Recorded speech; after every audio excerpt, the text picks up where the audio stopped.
우리 마가복음 16장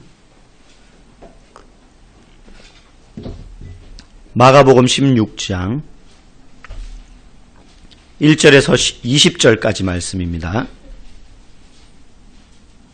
마가복음 16장 1절에서 20절까지 한 절씩 교독하고 20절 같이 읽도록 하겠습니다. 안식일이 지남에 막달라 마리아와 야고보의 어머니 마리아와 또 살로메가 가서 예수께 바르기 위하여 향품을 사다 두었다가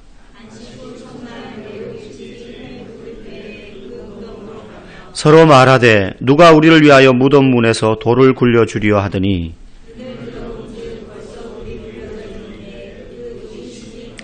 무덤에 들어가서 흰 옷을 입은 한 청년이 우편에 앉은 것을 보고 놀라매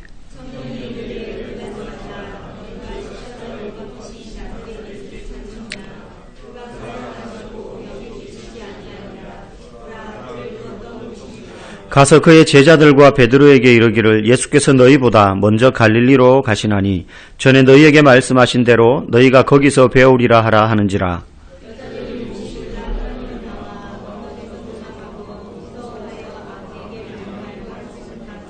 예수께서 안식 후 첫날 이른 아침에 살아나신 후 전에 7 귀신을 쫓아내어 주신 막달라 마리아에게 먼저 보이시니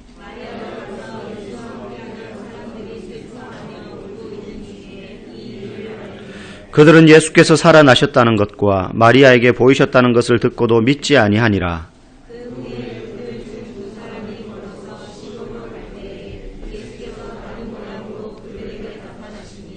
두 사람이 가서 남은 제자들에게 알리었으되 역시 믿지 아니하니라.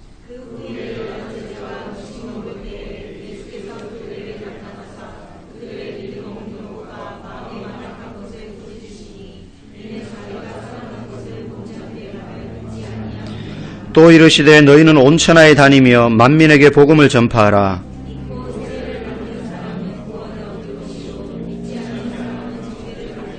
믿는 자들에게는 이런 표적이 따르리니 곧 그들이 내 이름으로 귀신을 쫓아내며 새 방언을 말하며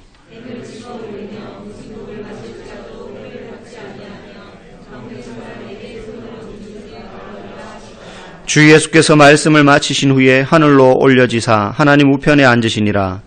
제자들이 나가 두루 전파할세 주께서 함께 역사하사 그 따르는 표적으로 말씀을 확실히 증언하시니라. 아멘. 오늘은 예수님께서 우리의 죽음의 권세를 이기시고 생명으로 다시 사신 부활절입니다. 여러분, 부활절 하면 제일 먼저 뭐가 떠오르십니까? 계란. 제가 그럴 줄 알고 여기다가 계란이라고 적어놨어요. 설교문에다가. 계란이라고 대답하실 것 같아서. 뒤에 이제 계란이 있습니다. 구분되어 있으니까 바꿔서 가져가시면 안 되고요. 계란이 우리는 제일 먼저 생각납니다. 그런데 저는 부활절 그러면 제일 먼저 생각나는 단어는 변화라는 단어입니다. 부활절에 계란을 나눠주는 이유도 딱딱한 껍질, 죽어 있는 것 같은 그 껍질을 깨고 나오는 것이 생명이죠. 완전히 새로운 모습의 생명체가 거기서 탄생하기 때문에 어떤 부활의 의미를 담아서 계란을 우리가 선물해 주기도 합니다. 무엇보다도 예수 그리스도의 부활을 믿음으로 그걸 경험한 사람들은 그것을 믿기 전과 믿은 이후에 완전히 다른 모습으로 변화되기 때문입니다. 겉모습이 변화되는 것뿐만 아니라 그의 삶의 가치관과 인생의 목적이 예수 그리스도의 부활을 믿는 것과 믿고 난 다음과 믿기 전과 완전히 달라지기 때문입니다. 그래서 부활절 그러면 저는 변화가 제일 먼저 생각납니다. 오늘 우리가 읽은 마가복음 16장 1절부터 20절까지 다 읽었는데요. 여기에 보면 한 세 부류의 사람들이 나옵니다. 여인들이 나오고 막달라 마리아, 그리고 야고보의 어머니 마리아, 그리고 살로메라는 이 여인들이 나오고, 그 다음에 오늘 본문에는 그냥 두 제자라고 나오지만 다른 성경에 보면 엠마오로 가는 두 제자, 그 중에 한 명의 이름은 글로바라고 합니다.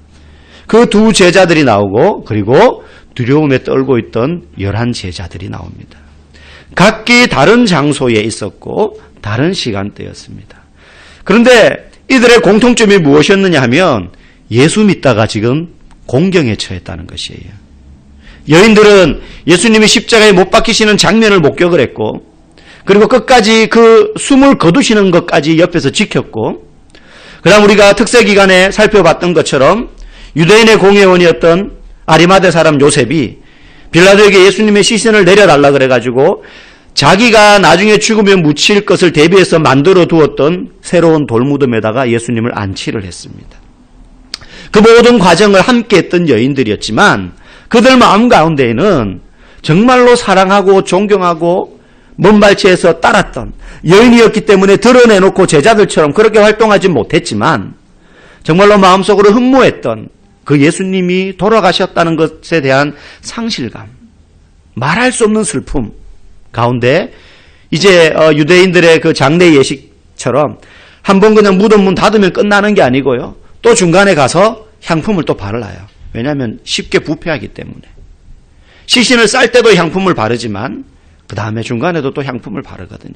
그 향품을 준비해가지고 지금 예수님 무덤 앞에 온 여인들입니다. 안타까움과 슬픔과 비통이 가득 차 있었겠죠.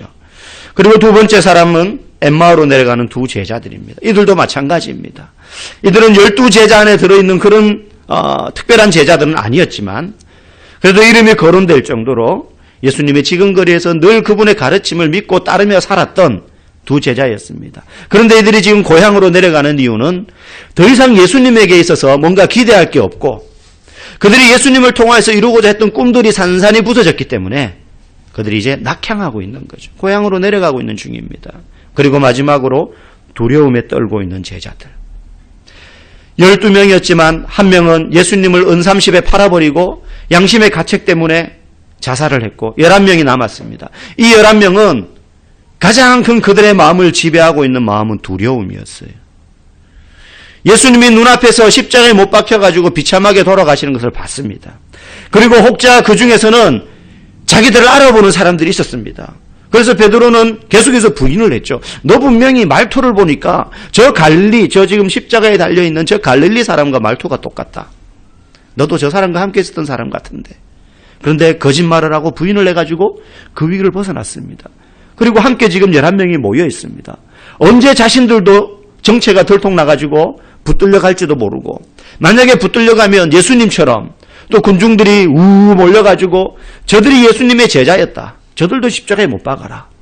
그러면 그들도 예수님처럼 십자가에 못 박혀 죽게 되는 환경에 처할 줄 그들은 두려움 가운데 떨고 있었던 것입니다. 여러분 혹시 예수 믿다가 이런 두려움, 실패감, 슬픔, 무기력함, 상실감 내가 분명히 열심히 신앙생활을 한다고 했는데 이런 좋지 않은 마음들과 감정들 때문에 여러분 힘들고 괴로웠던 적 없습니까? 어떤 회사에 처음 가면 일이 서툴러요. 나이에 많고 적음을 떠나가지고 처음 해보는 일은 서툴죠. 하다가 보면 실수하고 실패할 때가 있습니다. 그러면요. 혹자 어떤 사람들 중에는 그냥 못하면 못하는 대로 그걸 왜 못해? 그냥 이렇게만 말해도 괜찮은데 꼭 예수 믿는 걸 걸고 넘어지는 사람들이 있어요. 교회 다닌다는 게 그것도 못하냐?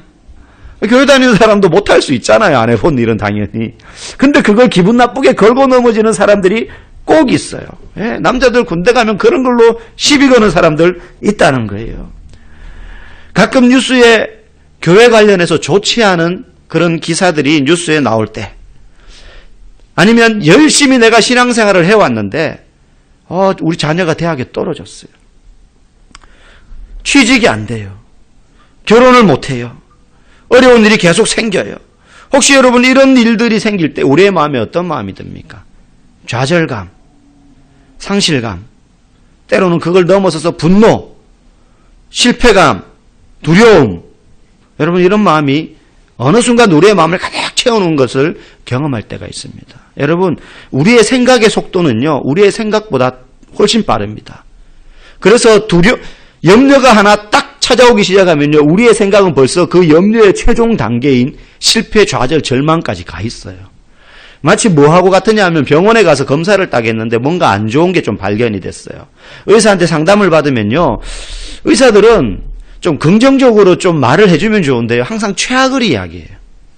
최악을 이거 그대로 내버려 두면 얼마 못 살 수도 있습니다. 이거 내버려두면 뭐 간이 어떻게 돼가지고요. 좀 지나면요. 뭘로 발전해가지고요. 이거 간암될 수 있어요. 그러면 의사는 당연히 뭐 틀린 말은 아닐 거예요. 거짓말은 아니겠죠. 그렇게 말을 하는데 듣는 환자는요. 가슴이 철렁 내려앉는 거예요. 그럼 드는 생각은 나는 이제 끝장났구나. 나는 이제 어떡하지? 그러면서 막 지나온 인생을 막 되돌아보면서 후회도 밀려오고 막 그러기도 합니다. 그래서요. 내 지금 몸의 상태보다 의사의 그 말이 더 가슴 아플 때가 있어요. 그냥 있는 그대로만 얘기해 줘도 되는데 최악의 순간을 이야기해 주니까 현실보다 그게 더 힘들어요. 지금 본문에 나온 여인들, 엠마오로 가는 두 제자, 그리고 두려움에 떨고 모여있는 이 11명의 제자들의 마음 상태가, 마음에 지금 상황이 이러했다는 겁니다. 다 끝장났다. 우리는 이제 망했다. 더 이상 소망이 없다. 예수 믿다 보면 이런 순간이 찾아옵니다. 이제 끝장났다. 믿고 기도했는데 병이 낫지 않을 때, 그토록 살고 싶었는데 그래서 간절히 기도했는데 돌아가시는 경우들도 있습니다. 제 동료 목사님이 캐나다에서 목회하시다가 고국에 돌아오셨는데 시한부 판정을 받고 돌아왔어요. 폐암으로. 물론 뭐 담배와 관련이 없습니다. 당연히. 대학과 대학원에서 저랑 같이 내내 함께 공부를 했고 힘든 시기들을 지내왔기 때문에 너무 절친한 사이였기 때문에 처음에 믿어지지가 않았어요. 병원에 있다는 소식을 듣고. 그래서 갔는데 빼싹 마른 거예요. 싹 말랐는데 의사는 환자에게는 이야기해 주지 않았다고 합니다. 사모님에게는 말씀을 어느 정도 드렸고. 근데 본인은 믿고 있는 거예요. 내가 다시 일어설 거라고. 그리고 우리도 그렇게 기도를 했습니다. 결국 몇 달 지나지 않아서 3명의 아주 어린 아들과 사모님을 남겨두고 돌아가셨어요. 돌아가셨습니다. 또 저랑 같이 예전에 사역했던 한 목사님은 둘째 아들이 불치병으로 태어났습니다. 그 MRI를 찍으면 머릿속이 다 하얘요. 그러니까 뇌가 다 죽어 있는 상태로 태어난 거예요. 그냥 눈 뜨고 숨만 쉬지 몸을 전혀 못 가누고 말도 못해요. 그냥 계속 누워 있는 겁니다. 그렇게 있다가 제 힘으로 목 한 번 가누지 못하고 입으로 엄마 한번 불러보지 못한 채로 살다가 10살도 채 되지 않은 나이에 둘째 아들을 세상을 떠나보내서 하나님 품으로 보냈습니다. 저희 부부가 그 아들이 돌 때, 둘이 가서 돌잔치 때, 뭐 잔치도 아니죠. 그냥 집에서 교육자들 모셔놓고 이렇게 예배드리고 하는데 저희 부부가 가서 이렇게 생일 축복송을 연주를 해준 적이 있었어요. 그런데 결국 하나님이 데려가셨어요. 여러분, 이럴 때 우리는 절망감이 밀려오죠. 상실감이 밀려오죠. 그거보다 때로는 더 큰 일이 생길 때 이제는 다 끝장났다라는 생각이 듭니다. 사업이 실패해서 폭삭 내려앉았어요. 건강을 다 잃어버렸어요. 분노와 슬픔이 밀려옵니다. 지금 제자들과 수많은 사람들의 기대를 한 몸에 받으시던 이 예수님께서 생전에 그분이 마음만 그렇게 먹었다면 이스라엘의 왕이라도 될 수 있었던 그런 예수님이었지만 사람들은 또 그분에게 그렇게 하기를 기대했지만 예수님은 저항 한번 하지 않으시고 십자가의 모진 고통 속에서 돌아가셨습니다. 예수님을 따라다녔던 수많은 사람들이 허탈감과 원망과 분노 가운데 지금 자리했어요. 그런데 이제는 완전히 다 끝나버렸다라고 생각하는 절망밖에 남겨져 있지 않은 그 사람들의 마음속에 그들의 마음의 어둠을 뚫는 한 줄기 빛과 같은 소식이 들렸습니다.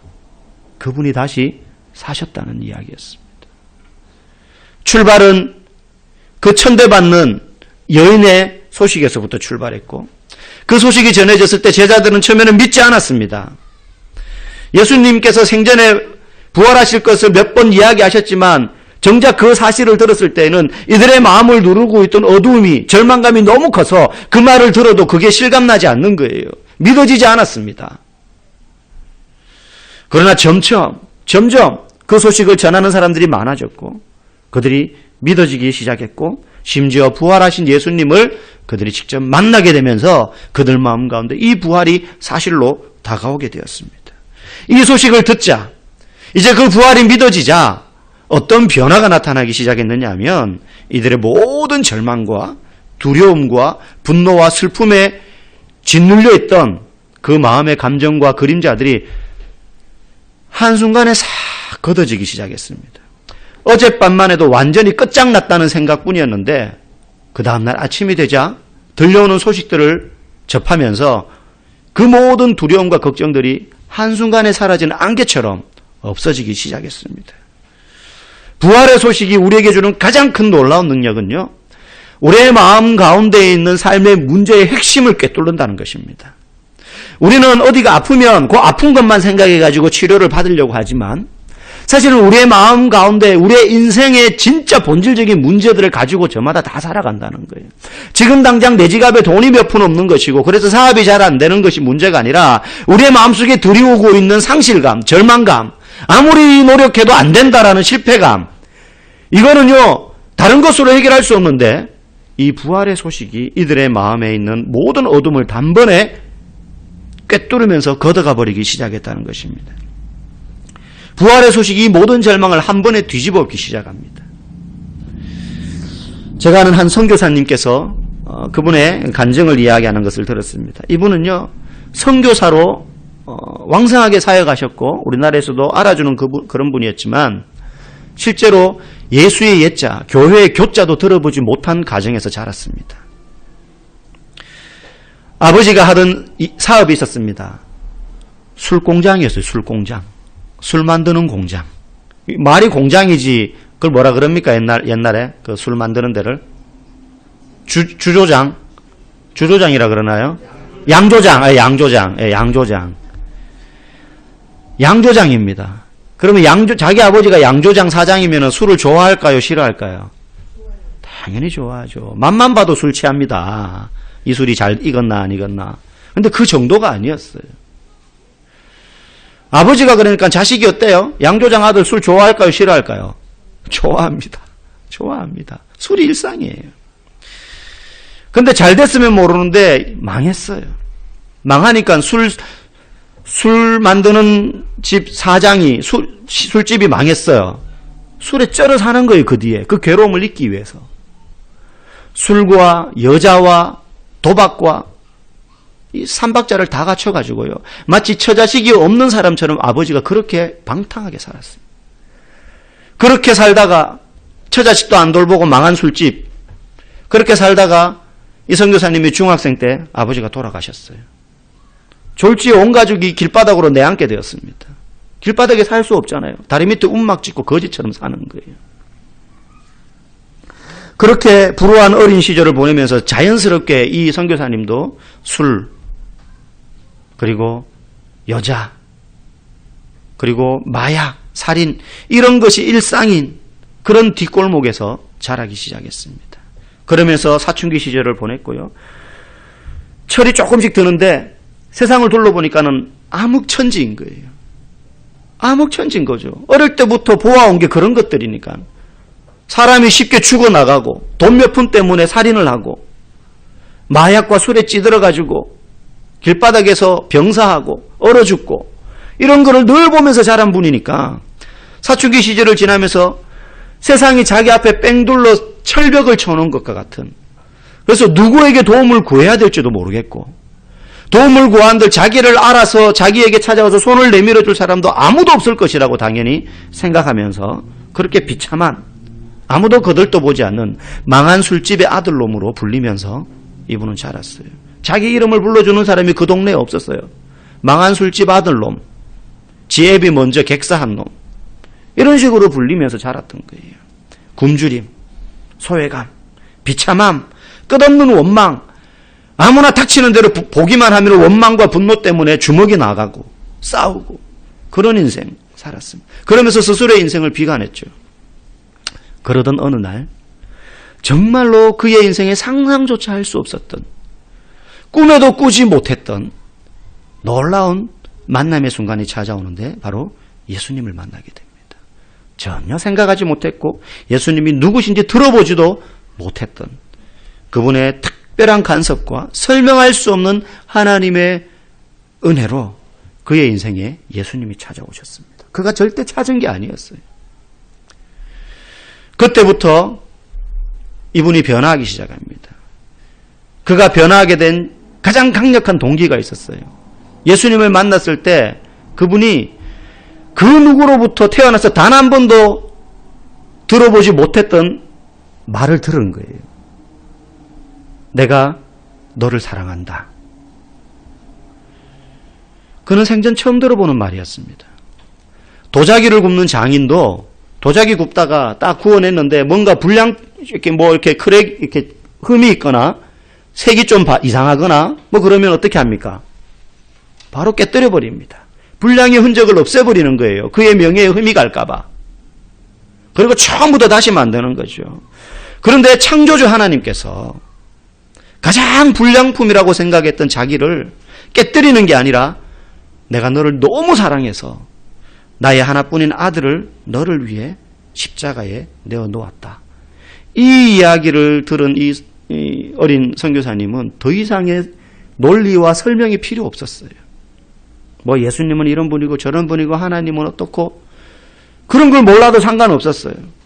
자기 부모에게도 사랑한다는 말을 단 한 번도 들어본 적이 없었는데 늘 자살을 꿈꾸고 이놈의 세상 망해버리라고 저주만 퍼부으면서 살았던 그러면서 청년 시절을 지내오던 그가 천지를 창조하신 분이 계시고 그분이 정말로 불량품 같은 자기를 향해 가지고 사랑한다. 불량품 같은 자기를 사랑하다가 미쳐서 자기 아들을 십자가에 넣어 죽게 만들었다라는 이 이야기를 그가 들었을 때에 다른 이론으로 설명으로 모든 사람들이 찾아와 가지고 그를 상담해주고 하던 때에도 전혀 그게 이해되지 않고 받아들여지지 않던 사람들의 말들, 그걸 뛰어넘는 그 하나님의 사랑을 그가 믿게 되기 시작했습니다. 그는 깨달았어요. 주님이 자기에게 이렇게 말씀하셨다는 거예요. 너는 망한 술집 아들놈이 아니고 내가 너를 대신해서 죽을 만큼 너는 내게 소중한 존재다. 세상은 너에게 망한 술집 아들놈이라고 불렀고 길거리에서 처자식 버리고 술에 찌들어서 객사한 애비를 둔 자식놈 이렇게 불렀지만 나는 내 아들을 너를 위하여 죽게 할 만큼 너는 내게 소중한 존재다. 두말할 필요도 없고 그런 감격이 되었습니다. 그 뒤로 선교사로 헌신하게 되었고 그도 하나님 앞에 결단했어요. 내가 자녀를 낳으면 모두 선교사로 주님 앞에 드리겠습니다. 그리고 5명의 자녀를 낳았는데 5명을 다 선교사로 주님 앞에 드렸습니다. 그리고 지금 이분은 은퇴를 하셨어요. 그리고는 자식들의 선교지를 돌아봅니다. 그러면서 거기 가서 또 도와주고 선교사로서 또 헌신하고 있습니다. 정말로 천국과 하나님이 사실이라면 나를 위해서 십자가에 못 박히신 예수님께서 죽음으로 끝난 것이 아니라 다시 생명 주기 위하여서 부활하신 것이 사실이라면 이것보다 더 소중한 것은 이 세상에 그 어떤 것도 없고 그래서 당연히 주를 위하여 내 자식을 주님 앞에 다 드려도 이것은 절대 미치고 손해보는 일이 아니라 당연히 하나님 앞에 드릴 수 있는 가장 가치로운 일이라는 사실을 이분은 믿었기 때문이에요. 그가 어느 날 첫째 아들의 선교지를 방문하고 돌아오면서 아들에게 마지막 카드를 딱 써줬습니다. 마지막 날. 이렇게 썼습니다. 사랑하는 아들아, 우리가 땅 끝에서 죽어 하늘 복판에서 만나자.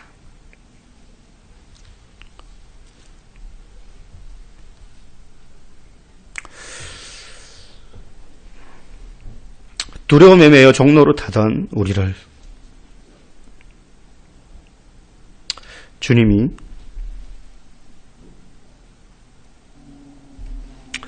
이 영광스러운 복음 앞에 저와 여러분들을 불러주셨습니다.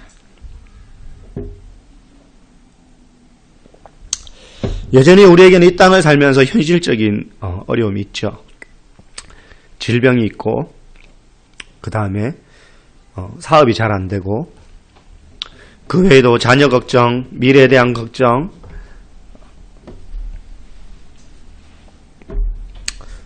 많은 염려가 있습니다. 그런데 그때마다 우리의 마음에 이런 생각이 들죠. 마치 홍해 앞에 있는 이스라엘 백성처럼 다시 애굽으로 돌아갈까? 위대한 거창한 하나님의 나라 비전 이런 거 잘 모르겠고 그냥 지금의 현실의 삶이 너무 힘든데 그냥 대충 적당하게 예수 믿고 너무 힘들게 그렇게 여기에 빠져들지 말고 사람들과 적당하게 어울리면서 그렇게 편하게 일주일에 한 번 교회 나가고 평범하게 살고 싶다. 그러면서 주저앉고 싶고 타협하고 싶다는 생각이 들 때가 있습니다. 그때 우리는 부활을 생각해야 됩니다. 여러분, 우리를 너무 사랑하시는 주님은요, 인생의 위기와 그리고 걱정거리와 슬픔 앞에서 두려워하는 우리를 홍해로 떠밀어 넣는 분이 아닙니다. 우리를 홍해 앞으로, 세상의 어려움 앞으로 나가게 할 때에는 그 다음의 길들을, 우리가 상상하지 못하는 일들을 준비해 놓으시는 분입니다. 그분은 우리를 억지로 끌어와서 실패의 자리로 몰아넣으시는 분이 아닙니다.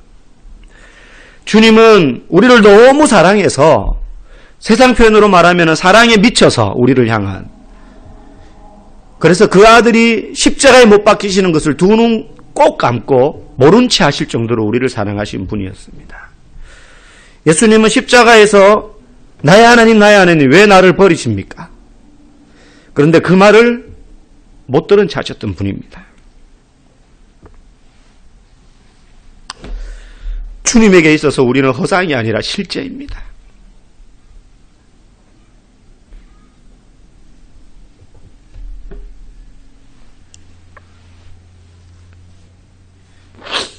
그런데 우리에게 주님은 어떤 분입니까? 혹시 허상이 아닙니까? 기도할 때 허공에다 대고 기도하지 않습니까? 그렇지 않습니다. 그분은 아무 도움도 줄 수 없는 그런 이름뿐인 아버지가 아닙니다.